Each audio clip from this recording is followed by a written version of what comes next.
quand le feu s'allume loin des regards. Les marchés, eux, ouvrent leurs yeux. Une étincelle suffit. Et le monde entier paye la facture.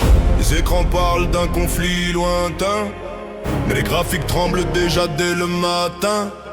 Un détroit fragile, une mer sous tension, et les traders sentent venir l'addition. Une flamme dans le désert et la planète vacille. Les tanks hésitent, les bourses s'assillent. Les missiles traversent le ciel nocturne pendant que les chiffres deviennent saturnes. Les peuples regardent les cartes aux infos, mais les vraies cartes sont sous les bureaux. Là où le baril décide du tempo, là où le monde dans son prix du pétrole. Un tir, une rumeur, un blocus potentiel, et la mécanique globale devient irréelle. Pas besoin d'une guerre mondiale ouverte, une étincelle suffit pour faire plier la terre. Le feu s'allume, les marchés respirent, le chaos monte, certains prospèrent.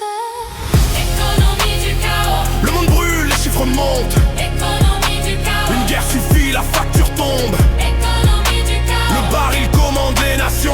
Économie du chaos. Le feu devient une transaction. Le carburant grimpe, les routes se contractent, les chaînes usines sentent l'impact. Chaque camion, chaque avion, chaque port respire au rythme d'un baril d'or. L'énergie décide du prix du pain, du prix du froid et du prix du train. Une tension sur une mer lointaine et toute l'économie serre les veines. Inflation lente, invisible poison, salaire figé, facture en saison. Les banques commentent avec gravité pendant que les marchés ont déjà parié. Car certains gagnent quand tout vacille, quand l'équilibre mondial se fragilise. Le chaos devient une ligne de profit et la peur une opportunité. Les flammes ne détruisent pas toujours.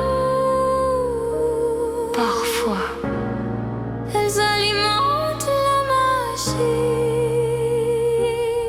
Le monde croyait contrôler la tempête, mais la tempête nourrit la dette. Un baril plus cher, un peuple plus fragile, un équilibre global devenu instable. Chaque empire dépend d'un flux fragile, une artère noire liquide et mobile. Si elle se ferme ou si elle s'enflamme, c'est l'économie entière qui réclame. La guerre n'est pas toujours totale, parfois elle reste régionale, mais l'onde traverse les continents comme une fissure dans le présent. Car dans ce système interdépendant, une étincelle devient un ouragan, et les nations apprennent à genoux que le chaos a toujours un coût.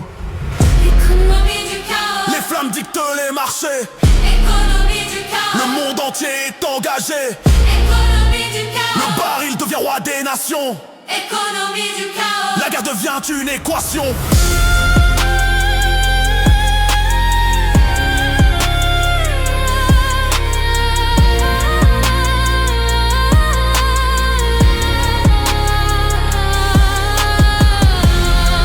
feu n'a pas besoin d'être partout.